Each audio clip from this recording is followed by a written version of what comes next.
Hello student, मैं आपका शिक्षक मित्र आपका आपके यूट्यूब चैनल जिसका नाम वैल्यू एजुकेशन 247 है, मैं आपका हार्दिक स्वागत करते हैं। आज का वीडियो कक्षा 8 के विद्यार्थियों के लिए है।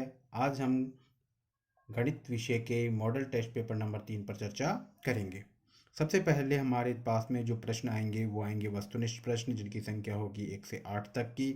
तो सबसे पहला प्रश्न है, -2/3 में से क्या घटाएं कि उत्तर -1 प्राप्त हो। तो यहाँ पर हमारा जो सही ऑप्शन है वो है ए 1/3, यानी 2/3 में से हम 1/3 घटाएंगे तो हमारा उत्तर 1 प्राप्त होगा। दूसरा प्रश्न है, समीकरण 6x बराबर 12 का हल होगा। तो यहाँ पर देखिए, ये जो 6 है ये 12 के नीचे आ जाएगा, बट्टे में आ जाएगा, अर्थात 12 में 6 का भाग देंगे हम तो यहाँ पर हमारा उत्तर आएगा 2, क्योंकि 6 के पहाड़े में 12 आते हैं 2 बार में, तो हमारा जो उत्तर आएगा वो सही उत्तर बिल्कुल सही है। आप इसको इस तरीके से भी देख सकते हैं, इस तरीके से आप इसको कर सकते हैं। यहाँ पर देखिए 6x है बराबर 12 है, लेकिन जो भी संख्या इधर है ये गुणा में है, क्योंकि इनके बीच में कोई चिन्ह नहीं है। तो कोई चिन्ह नहीं है तो ये गुणा में मानी जाएंगी, और गुणा की संख्या हमेशा जब उसका पक्षांतरण होता है या बराबर के वो इधर आती है उठ करके, तो वो हमेशा नीचे बट्टे में आती है, यानी भाग में आती है। देखिए प्लस की संख्या होती है तो वो यहाँ पर जो है उसका चिन्ह माइनस हो जाता है। प्लस माइनस की संख्या इधर आती है, बिल्कुल बराबर उतरती है, लेकिन गुणा की संख्या नीचे आ जाती है बटे में। तो x बराबर आ जाएगा 12 में जब 6 का भाग देंगे तो हमारा उत्तर जो आ जाएगा वो 2 आ जाएगा। अगला प्रश्न है हमारा, समांतर चतुर्भुज के सम्मुख कोण ए व सी होते हैं। देखिए सम्मुख कोण जो होते हैं वो बराबर होते हैं, तो यहाँ पर ए और सी अगर सम्मुख कोण हैं तो यहाँ पर सम्मुख कोण बराबर होंगे, अर्थात उनके बीच में बराबर का चिन्ह आएगा, ना कोई छोटा होता है ना बड़ा होता है। देखिए यहाँ पर ये ऑप्शन दे रखा है कि ए बड़ा होगा सी से, और यहाँ ये ऑप्शन दे रखा है कि ए जो है छोटा होगा सी से। लेकिन हम जानते हैं कि सम्मुख कोण यहाँ पर जो दिया हुआ है वो सम्मुख कोण दिया हुआ है, और हम जानते हैं हमारी प्रमेय से हमें पता है कि सम्मुख कोण बराबर होते हैं हमेशा। जैसे ए का मान 70 है तो सी का मान भी 70 होगा, ए का मान 80 होगा तो सी का मान भी 80 होगा, मतलब ये दोनों बराबर होंगे, अर्थात बराबर का चिन्ह जिसमें है वो हमारा उत्तर बिल्कुल सही होगा। अगला प्रश्न है, 48 को पूर्ण वर्ग बनाने के लिए किस सबसे छोटी संख्या से गुणा करना पड़ेगा। यहाँ पर आपके कई ऑप्शन हैं। तो देखिए सबसे पहले इस सवाल को इस तरीके से आप समझ सकते हैं। देखिए हमारे पास में 48 है, पहला ऑप्शन है 2। अगर हम 48 को 2 से गुणा करते हैं तो हमारे पास में संख्या आएगी 96 96, लेकिन हम जानते हैं कि 96 एक पूर्ण वर्ग संख्या नहीं है। पूर्ण वर्ग संख्या वो होती है जिसको मतलब टुकड़े करने पर पूरे दो दो के पूरे जोड़े बन जाएं। तो अगर हम 96 के जोड़े करेंगे तो उसमें पूरे जोड़े नहीं बनेंगे, दो दो संख्याओं के। लेकिन 48 को अगर हम 3 से गुणा करते हैं तो 48 को 3 से गुणा करने पर हमें संख्या प्राप्त होगी 144, और हम जानते हैं कि 144 जो होता है वो 12 का वर्ग होता है। अर्थात हम जब 144 के टुकड़े करेंगे, यहाँ पर हम करके देख लेते हैं 144 के टुकड़े, देखिए ताकि आपको बिल्कुल क्लियर हो जाए। मैं जो भी बात बताता हूँ बिल्कुल क्लियर करके बताता हूँ। देखिए 144 में जब 2 का भाग देंगे तो 2 के पहाड़े में 14 आते हैं 7 बार में, और 2 के पहाड़े में 4 आता है 2 बार में, यानी 72 बार में ये चला जाता है। फिर 2 का भाग देंगे तो 3, और यहाँ से 1 भाई 6 हो गया, एक इधर आ गया तो 6, तो ये 36 बार में हो जाएगा, ये आपको आता होगा। फिर यहाँ पर 36 में 2 का भाग देंगे तो हमारे पास में आएगा 18, और 18 में 2 का भाग देंगे तो हमारे पास में आएगा 9, और जब 9 में 2 का तो जाएगा नहीं तो 3 का भाग देंगे तो 3 का भाग जाता है 3 बार में, और ये फिर 3 का भाग देंगे तो यहाँ 1 1 आते ही हमारी जो क्रिया होती है पूरी हो जाती है। अब वर्ग के बारे में बात कर रहा है तो वर्ग में हम दो दो के जोड़े बनाते हैं। देखिए इस 2 में से एक 2 ले लेंगे, इस 2 में से भी एक 2 ले लेंगे, और इस 3 में से एक 3 ले लेंगे, मतलब जोड़े में से एक लेना होता है। और जब इनको गुणा करेंगे, 3 का पहाड़ा 2 बार बोलेंगे तो 6, 6 का पहाड़ा 2 बार बोलेंगे तो 12, इसका मतलब इसके पूरे जोड़े बन गए। तो 144 पूर्ण वर्ग संख्या है। लेकिन जब हम 96 को इस तरीके से टुकड़े करेंगे तो उसके पूरे जोड़े नहीं बनेंगे। अगर आप चाहें तो मैं उसको भी करके आपको बता देता हूँ। ये हमने 96 96 लिख दिया, 2 का भाग दिया तो 2 का भाग देंगे तो यहाँ पर बनेगा हमारा 48, फिर 2 का भाग देंगे तो बनेगा हमारा 24, फिर 2 का भाग देंगे तो 12 बार जाएगा, फिर 2 का भाग देंगे तो 6 बार जाएगा, 2 का भाग देंगे तो 3 होगा, और फिर 3 का भाग देंगे तो 1 होगा। देखिए ये 2 का जोड़ा बन गया, ये भी 2 का जोड़ा बन गया, लेकिन ना तो इस 2 का जोड़ा बन रहा है ना इस 3 का जोड़ा बन रहा है, क्योंकि एक 2 और एक 3 होना जरूरी था। तो इस तरीके से इस 96 के जोड़े नहीं बने। अगर हम 2 से गुणा करते हैं तो 96 आता है हमारा, तो उसके जोड़े नहीं बनते हैं। लेकिन अगर हम 3 से गुणा करते हैं तो 144 आता है, जो कि पूर्ण वर्ग संख्या है। आशा करता हूँ कि ये तो बहुत अच्छी तरीके से आप समझ गए होंगे। अब नेक्स्ट है 729 का घनमूल होगा। देखिए घनमूल भी बिल्कुल वर्गमूल की जैसी ही क्रिया होती है, जैसी अभी मैंने बताई थी, सेम वैसी ही क्रिया करनी है आपको। देखिए सबसे पहले 3 का भाग देंगे हम तो 243 आ जाएंगे, फिर 3 का भाग देंगे तो 81 आ जाएंगे, फिर इसमें 81 में 3 का भाग देंगे तो 27 आ जाएगा, फिर 27 में 3 का भाग देंगे तो 9 आ जाएगा, 9 में 3 का भाग देंगे तो 3 आ जाएगा, और 3 में 3 का भाग देंगे तो 1 आ जाएगा। लेकिन घनमूल में अंतर ये होता है कि जैसे वर्ग में हम कितने कितने के जोड़े बनाते हैं, 2-2 के जोड़े बनाते हैं। देखिए 2 में से 1 लेते हैं, लेकिन यहाँ पर घनमूल में हम 3 में से 1 लेंगे, यानी 3 3 है तो इनमें से एक 3 ले लेंगे, यानी इन 3 में से एक 3 और इन 3 में से एक 3, और इन 3 और 3 को हम गुना करेंगे तो 3 तिया हो जाएगा हमारा 9। तो हमारा जो घनमूल आ जाएगा वो आ जाएगा 729 का घनमूल आ जाएगा 9। उत्तर इसका बिल्कुल सही है। अगला प्रश्न है साधारण ब्याज ज्ञात करने का सही सूत्र क्या है। देखिए साधारण ब्याज ज्ञात करने का सही सूत्र है मूलधन गुणा दर गुणा समय बटा 100। तो हमारा ए ऑप्शन बिल्कुल सही है। अगला प्रश्न है 7वां प्रश्न है 8x² plus 2xy plus 3x² plus 2y² plus 2x² व्यंजकों में पदों की संख्या बतानी है। तो देखिए यहाँ पर वैसे तो गिनोगे आप तो 1 2 3 4 5, तो आप 5 लिख दोगे, बिल्कुल गलत हो जाएगा। देखिए ये 8x है स्क्वायर, 8x², ये भी देखो 3x² और ये 2x², ये तीनों अलग अलग नहीं गिने जाएंगे, ये एक ही गिने जाएंगे। तो ये तो 3 जो है ना, एक ये वाला, एक ये वाला और एक ये, देखिए सब में x² है, इसमें भी x² है, इसमें भी x² है, इसमें भी x²। तो ये अलग अलग काउंट नहीं होंगे, ये तीनों एक में ही काउंट होंगे। तो तीनों को मिला करके तो बन गया एक। तो एक तो ये हो गया, और एक ये एक्स वाई अलग हो गया और y² अलग हो गया। तो यहाँ पर कुल पद हो गए कितने, 3।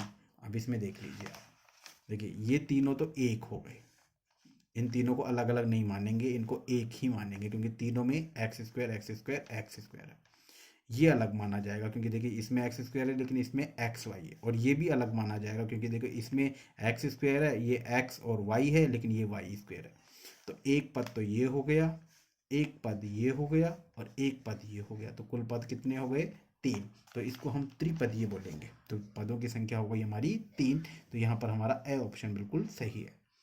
अब नेक्स्ट है हमारा 3m गुणा 3 की घात -3 बराबर 3 की घात 5 हो, तो m का मान हमें मालूम करना है। तो इस प्रश्न को भी देखिए आप इस तरीके से करेंगे।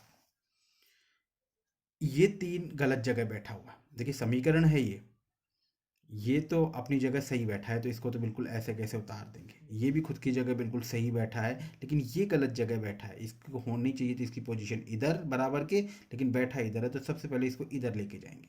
तो इसका जो माइनस का चिन्ह है ये पलट जाएगा, ठीक है। तो 3m बराबर, अब हम जानते हैं कि अगर बीच में गुणा का चिन्ह हो तो ये जो घात होती हैं जुड़ जाती हैं। तो 5 और 3 कितना हो गया, 8। तो 3m बराबर 3 की घात 8। तो m की जो पोजीशन है, m की जगह क्या लिखा हुआ है, देखो इधर सामने 8। 3 से तो 3 हो गया, लेकिन m की जगह कितना लिखा हुआ है, 8। तो m का मान आ गया हमारे पास में 8। तो इस तरीके से हम m का मान ज्ञात कर लेंगे। तो यहाँ पर हमारा सही उत्तर आ जाएगा 8। निम्नलिखित में गुणन के अंतर्गत उपयोग किए गए गुणधर्म का नाम बताना है। देखो यहाँ पर देखिए बराबर है ये, इसके इधर देखो 4/5, और इस तरफ देखो बराबर के इधर 4/5, माइनस है माइनस है। यहाँ संख्या तो बिल्कुल बराबर है, लेकिन उनका जो क्रम है वो बदल गया। यहाँ 4/5 पहले है और यहाँ पर 4/5 जो है 1 के बाद में। तो ये क्रम विनिमय का जो गुणधर्म है वो है। चलिए आगे चर्चा करते हैं हम अगले हमारे प्रश्न की। अगला प्रश्न है हमारा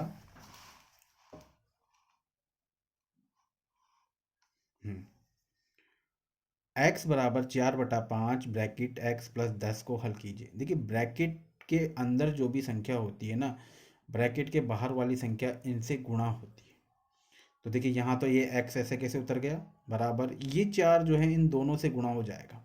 तो 4 को पहले x से गुणा करेंगे तो 4x हो गया, ये प्लस का चिन्ह आ जाएगा, और 4 को 10 से गुणा करेंगे तो 40 आ जाएगा, और ये 5 इसके नीचे बट्टे में लग गया। अब हम क्या करेंगे, देखिए जब भी बराबर के दोनों तरफ संख्या बट्टे में होती है, देखो ये भी बट्टे में कर ली हमने एक लगा करके, ये बट्टे में थी हमारी, तो बट्टे में होती है तो हम वज्र गुणा करते हैं।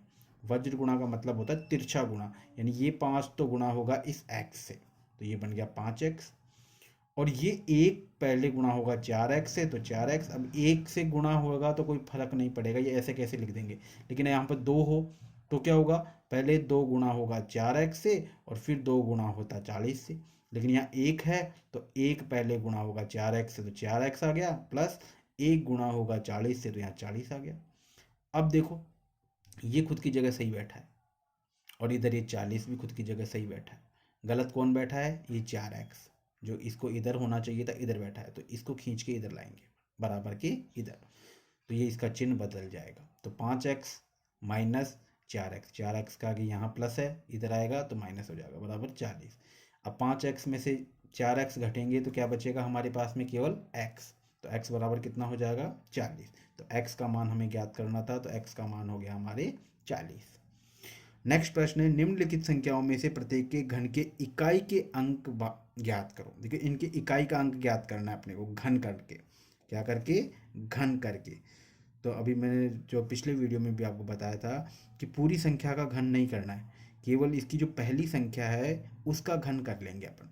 तो 5 का घन करेंगे तो 5 गुणा 5 गुणा 5, इधर से करेंगे, पहले 5 को 5 से गुणा करेंगे तो 25, और 25 को इस 5 से गुणा करेंगे तो हमारे पास में आएगा 125, और इसके इकाई का अंक देखेंगे कितना है यहाँ पर 5। तो इस संख्या में भी जब इस पूरी संख्या का अगर हम घन करेंगे तो उसके इकाई का अंक भी क्या आएगा, 5 आएगा। बड़ी संख्या कितनी भी आओ लेकिन उसके इकाई का अंक कितना आएगा, 5 ही आएगा। ऐसे ही इसको कर लेंगे। इसका देखो लास्ट अंक देखो 4, तो 4 गुणा 4 गुणा 4, 4 को 4 से गुणा करेंगे 16, 16 को 4 से गुणा करेंगे तो 64, और 64 में इकाई का अंक कितना है, 4। अगला प्रश्न है, 80 विद्यार्थियों में से 25% गणित में रुचि रखते हैं, तो गणित में रुचि नहीं रखने वाले विद्यार्थियों की संख्या ज्ञात करो। अब देखो इसको शॉर्ट में तो इस तरीके से करेंगे, सबसे पहले हम ये लिखेंगे, देखो करने का तरीका यही है, दिया है, क्या दिया है हमें परीक्षा में, यहाँ पर प्रश्न में कुल विद्यार्थी कितने हैं यहाँ पर 100, ठीक है, सॉरी 80, तो यहाँ पर कुल विद्यार्थियों की जगह लिख देंगे हम 80। अच्छा पूछ क्या रहा है वो आगे, और एक और चीज दी है उसने, गणित में रुचि रखने वाले, तो गणित में रुचि रखने वाले कितने हैं, 25%। लेकिन हमें आगे ज्ञात क्या करना है, गणित में रुचि नहीं रखने वाले। तो अगर हम गणित में रुचि रखने वालों की संख्या ज्ञात कर लेते हैं तो हमें अपने आप मालूम चल जाएगा कि गणित में रुचि रखने वाले, नहीं रखने वाले कितने। जैसे मान लीजिए 100 लड़के हैं, 100 बच्चे हैं, उसमें से 10 टॉफ़ी खाते हैं, टॉफ़ी में रुचि रखते हैं, तो टॉफ़ी में रुचि नहीं रखने वाले कितने होंगे, 100 में से 10 को हटा देंगे तो 90 जो हैं वो ऐसे। तो इसमें सबसे पहले हमें गणित में रुचि रखने वालों की संख्या ज्ञात करनी है। तो गणित में रुचि रखने वालों का प्रतिशत कितना है, 25%। अब इसका एक सामान्य से बढ़िया सा तरीका आपको बताता हूँ। देखिए यहाँ पर देखो आप, 80 क्या है, कुल विद्यार्थी। अगर परीक्षा में वो आपको कुल विद्यार्थियों की संख्या दे देता है तो आपको 100 नीचे लगाना है, और अगर वो कुल विद्यार्थियों की संख्या आपसे मालूम करवाना चाहता है तो 100 ऊपर आएगा। सबसे बेस्ट तरीका ये। यहाँ पर उसने कुल विद्यार्थी दे दिए, हमें बता दिए 80 हैं, तो हमें सीधा सा मालूम है कि 25 ऊपर जाएगा, 100 नीचे जाएगा, और यहाँ जो संख्या लिखी हुई है कुल, वो यहाँ गुणा में चली जाएगी, और इसको हम सॉल्व कर लेंगे। तो देखिए 25 को 80 से गुणा करके 100 का भाग लगाएंगे तो 25, देखो एक जीरो से एक जीरो कट गई, 25 का पहाड़ा 8 बार बोलेंगे तो 200, और 200 में 10 का भाग लगाएंगे तो 20। यानी कि गणित में रुचि रखने वाले 20 हैं, लेकिन वो पूछ क्या रहा है, गणित में रुचि नहीं रखने वाले, तो गणित में रुचि नहीं रखने वाले 80 में से 20 को घटा देंगे, क्योंकि ये तो रुचि रखने वाले हैं। तो 80 में से 20 गए, 80 में से हम 20 को घटा देंगे तो गणित में रुचि नहीं रखने वाले कितने हो जाएंगे, 60 आ जाएंगे। इस तरीके से ये वीडियो हमारा जो है, यहाँ पर हमने इसको 12 प्रश्नों तक इस वीडियो में कवर किए हैं। आगे भी आपको इसी तरीके के वीडियो देखने को मिलेंगे। अगर आपको वीडियो पसंद आया है तो इसको लाइक और सब्सक्राइब जरूर करें, दोस्तों के साथ में शेयर जरूर करें। धन्यवाद।